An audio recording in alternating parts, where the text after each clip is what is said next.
Olá, 19 de julho de 2024, Lars Comar no nosso resumo, o comentário das notícias, o resumo número 108. E aí, o que acontece com o final do ano? Vai frear? Sim, dividi em duas partes, tá? Na primeira parte eu vou falar sobre um concorrente oculto que está levando uma grana do caramba do consumidor, e na segunda parte eu vou falar o porquê, na minha opinião, eu acredito que o mercado vai frear, e vai frear de repente, tá? Mas mais pro final do ano. Aos argumentos, e você depois não é nenhuma base em adivinho, em adivinhações, então você julga pela informação que eu vou te passar. E essas informações, aqui no link, no card, você tem o link de todas essas matérias para acompanhar, ou ler, ou julgar no teu ponto de vista, isso é importante, no teu ponto de vista, se é isso mesmo, se você concorda ou discorda. Vamos lá, o concorrente está no bolso. Como assim? O Santander fez um levantamento e o avanço das bets, quem sai perdendo é o varejo. Como assim? Se você não sabe quem são as bets, e não é culpa das Elizabeths, as bets e os jogos de azar é aquela aposta que o cara faz em jogo. Ele baixa no celular, coloca lá 20, 30 reais, 10 reais e aposta cincão no time dele de futebol que tá ganhando. Se ganhar, ele ganha cinquentão. Gente, isso faz diferença. Para um país que 70% ganha até dois salários mínimos, qualquer vintão, trintão é dinheiro. E o cara aposta cincão, dezão para ganhar aqueles 50. O problema é que ele vai perdendo mais do que ganha. Lógico, é um jogo. Fora isso, jogo do aviãozinho, jogo do tigrinho. Lércio, para, isso aí não é tanta grana que vai, é um pouquinho. Vou fazer um comparativo para você ter uma ideia do quanto isso é, comparando com você que tem indústria de imóveis, você que é representante comercial, você que é lojista. Vamos lá? Respondem por 1,9% dos gastos das famílias brasileiras. Subiu de 0,8 em 2018 para quase 2,7 ano passado. É muito dinheiro? É muito dinheiro. Só que isso aí não é coisa de agora, não, já é coisa antiga, tá? Peguei uma matéria aqui de 2020 do Globo, que ele já falava que um levantamento de 2017 a 2018, separando quanto dessa pizza. O gasto do brasileiro é essa pizza, tá? Então ele gasta com habitação, é o maior gasto dele, com transporte o segundo, com alimentação o terceiro. Dentro dos R$ 1.412 de salário, é o quanto eu gasto com cada coisa e o quanto sobra. E esse levantamento, ele tinha algumas curiosidades. Curiosidades tristes, tá? Por exemplo, o brasileiro gasta mais com jogo de azar, isso já em 2018, do que com arroz. Ele joga mais, ele gasta mais fazendo jogos de aposta do que ele gastava comendo arroz. E ele gastava mais com fumo, ele fumava mais do que legumes e verduras. É triste porque é uma característica da população e extremamente preocupante, porque se isso está crescendo nesse ritmo, significa culturalmente nós não temos limite. O brasileiro pode deixar de comer, passar fome para gastar com isso. Quanto se gasta com móveis? Só para ter um comparativo, tá? Não entrou nem dentro dessa lista a conta. Essa listinha aqui, ela vai colocar aqui os gastos com imposto, com remédio, com energia elétrica, móveis nem entrou na lista, nem entendi. Mas para uma época, em 2018, que nós tínhamos um salário mínimo de 900 e poucos reais, 354 era com imposto, 232 com contribuições trabalhistas. Entre aposentadoria e imposto, o brasileiro gastava 580 dos R$ 900. E essas taxas estão subindo e subindo nervosamente. Isso morde a fatia? Sim. É uma prestação do rack da estante, é uma prestação do colchão que não vai ser vendido. Mas voltando ainda a essas apostas, o quanto se gasta e o quanto está aumentando. Segundo a Sociedade Brasileira de Varejo de Consumo, você que vive fazendo comentário dizendo que as fontes, IBGE, não sei o quê, a sociedade brasileira é varejo, tá? Ela está interessada nas lojas. É, Nesse levantamento, fala que o brasileiro passou de 0,8 em 2018 para algo entre 1,9 e 2,7 em 2023. Verso, tá, 2,7, deixa o cara jogar. Você sabe quanto se gasta com móveis? 1,4. Com eletrodoméstico, 1,5. Somando, 2,9. O brasileiro gasta 2,8 com esses joguinhos, com o tigrinho, com o aviãozinho, com as bets. Ah, legal, né? Significa que quanto você vende na tua loja de móveis e eletrodomésticos aí na tua cidade? Você que é representante, quanto você vende para todos? Industrial, quanto você vende para fatura para o Brasil inteiro? Dentro do teu município, aquilo que todas as lojas vendem de colchão, cozinha, guarda-roupa, televisão, geladeira, fogão. Soma quanto vende na tua cidade por mês. É isso que se gasta atualmente só de joguinhos. Tá indo grana para, tá indo dinheiro pra caramba nisso, gente. Para onde vai? Não temos controle nenhum. Só quis alertar, trazer, isso está sendo matéria, notícia na mídia, porque é muita grana. Tá, mas você olhou ao menos para os móveis? Como assim? Para o teu concorrente de móveis? Essa semana, o Amazon promete o maior Prime Day do Brasil. Prime Day para mim era dia em inglês, tá? Mas ele vai do dia 16 a 21 de julho. Para mim é semana. Semana devia ser week. Mas tá, acho que até o idioma aqui está sendo alterado pelas vendas. É o maior evento anual de vendas. Imagina-se que o Amazon vai vender bilhões de reais. No Brasil não é diferente essa semana. Tá, o que que tem anunciado lá? Só coisinha barata. Pois é, tem cama box, tem colchão, tem cozinha, tem infantil, tem balcão. Não é só o eletrônicos, não, não. Tá todo mundo lá. Os marketplaces vendem através dos marketplaces. Nós temos 5, 6 marketplaces no Brasil inteiro e tudo está passando por lá. Todas as lojas, grandes, pequenas, passam por esses marketplaces. E aí, para você que fala, o mercado está parado, eu falo, não tá, 315 bilhões entrando na economia. Não, está tudo parado. Então, duas perguntas. Se está tudo parado, por que que as indústrias de imóveis estão levando 60 dias para fazer entrega, com os lojistas cobrando entrega por menos, e ela não tem como fazer a entrega em menos de 60 dias, já que está tão parado, na tua opinião?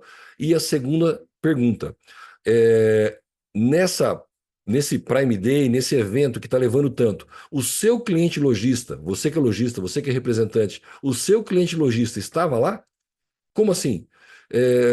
Você que tem loja e está reclamando que o teu concorrente queima preço, vende preço barato, ele estava no Prime Day, ele estava no Amazon, que ação ele fez essa semana? Que ação você fez na internet essa semana? Eu também sou das antigas, também acho um saco isso, mas é necessário. Se você não está lá, tá aí. O mercado não está ruim, é alguém que está mordendo o teu queijo. Tem um livro que fala sobre isso. Vamos mudar de assunto então? Vamos falar sobre o porquê eu penso que irá frear. Não é em cima de bola de cristal, não é com base em nada disso, tá? É em cima daquilo que eu vi em 2020 e 2021, com os dados que a gente tem na mão, está se repetindo. É muito importante deixar claro uma diferença entre renda e poder de compra.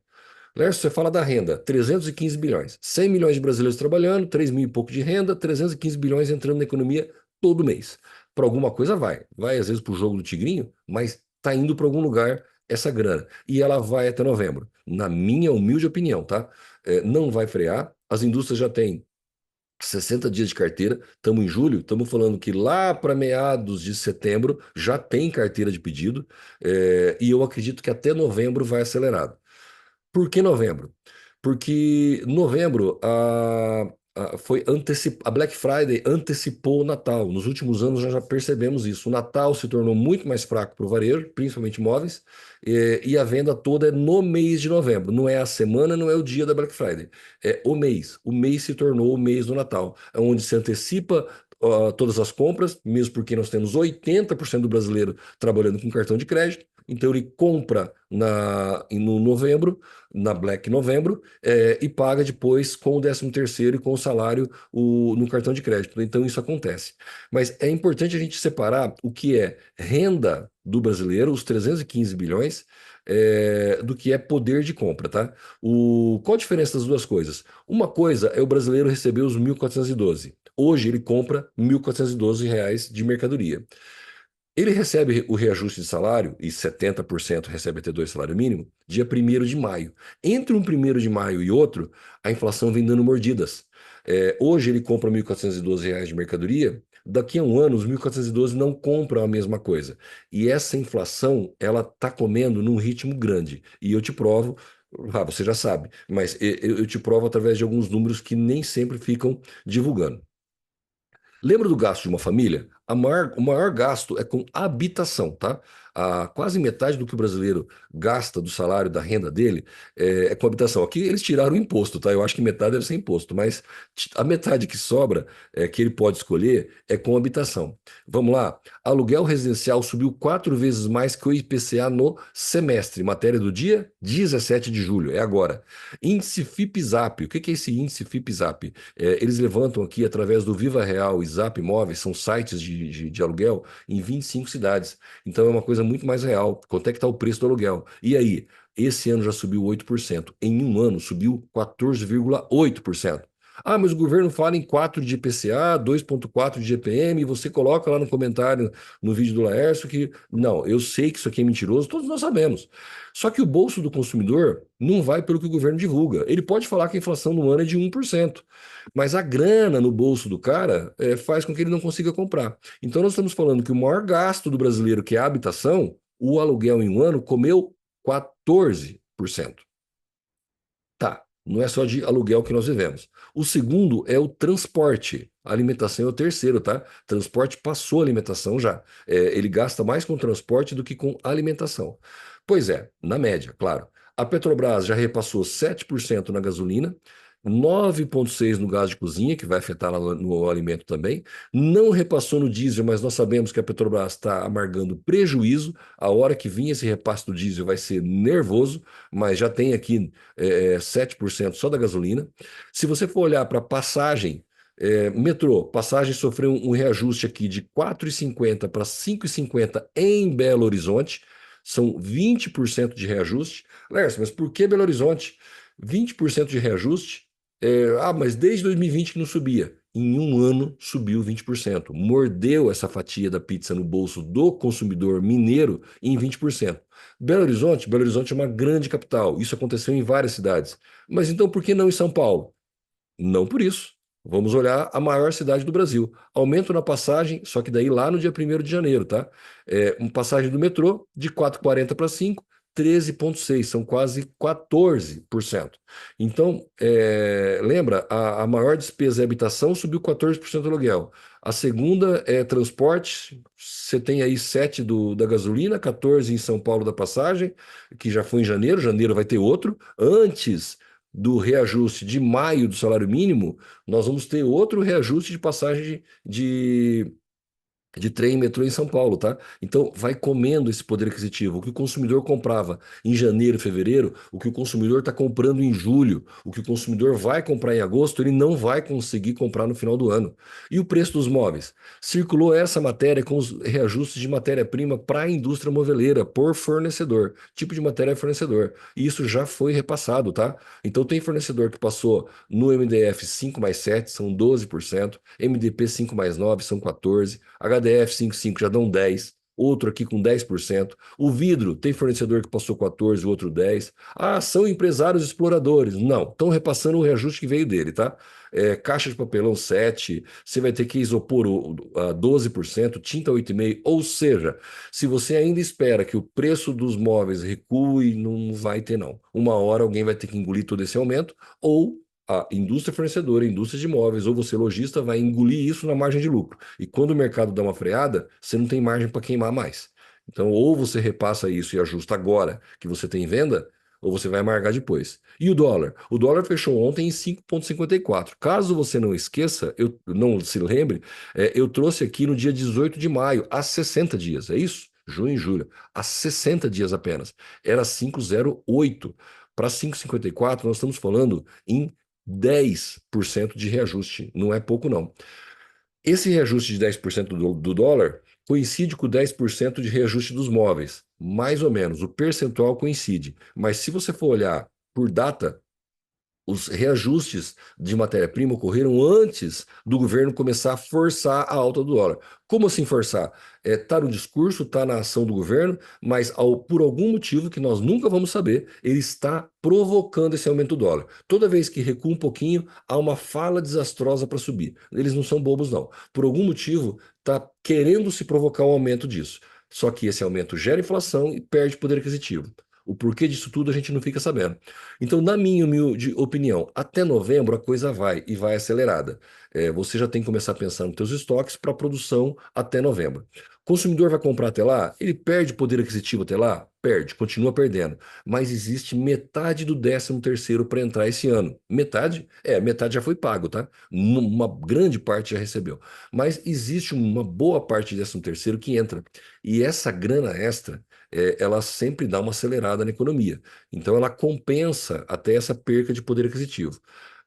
A partir de dezembro, o consumidor já comprou até novembro o que ele tinha que comprar de final de ano. Dezembro muda a chave, ele começa a falar em festa, comprar uma roupa, comprar, fazer um negocinho com um amigo. Janeiro, fevereiro é férias, é décimo, é a conta do o imposto do carro, o imposto da casa. Nós sabemos que não é que entra numa, não é apenas uma crise, vamos chamar assim, de poder aquisitivo do brasileiro, porque a inflação comeu. Ele também muda o foco. Então o móveis vai acelerado até novembro, o cara arruma a casa dele e aí? E aí o dinheiro que já não está mais comprando legal vai para outros ramos. Então aí vai frear. Na minha humilde opinião, vai frear e vai frear feio. Por quê? Porque essa inflação toda vai comer o poder aquisitivo dele. Lércio, mas com base em que a previsão? Ocorreu igualzinho em 2020. Segundo semestre de 2020, o volume de venda foi exagerado, o Grupo AD já está faturando em quilo igual 2020, igualzinho. Na época houve uma inflação muito maior, é verdade. 2021 ela veio caindo. As indústrias e lojas vendendo do mesmo jeito, eu alertava, só se entrar nos vídeos que eu fazia lá em 2021, você vai perceber que eu já alertava que estava comendo o poder aquisitivo, igual estou fazendo agora. Só que as lojas continuavam comprando das indústrias. Mas elas continuavam comprando para repor estoque, porque tinha vendido tudo. Hoje também os estoques estão relativamente baixos. Tem gente estocado, mas tem muita gente que não tem estoque. Então, mesmo que o consumidor diminua o ritmo no finalzinho do ano, vai demorar para o lojista e para o industrial perceber isso. Só que quando chega, acontece igual 2021. De uma hora para outra, para as indústrias não, as lojas não queriam mais receber produto, as indústrias se estocaram da noite para o dia e começaram a dar férias coletiva. Busca lá nas indústrias se em 2021 não aconteceu isso. Em 20 você não tinha como entregar tanto produto que queriam. No final de 2021 você estava dando férias coletiva porque estava estocado. E isso, por que essa diferença? Poder aquisitivo, poder de compra. E é isso que eu estou vendo. Você concorda com isso ou não? Dá a tua opinião. Talvez tenha algum lado disso tudo que eu não tenha enxergado. Tomara que não. Tomara que de alguma forma reverta. E aí, compartilha com um amigo, troca uma ideia e complementa lá. Valeu, muito obrigado. Até semana que vem.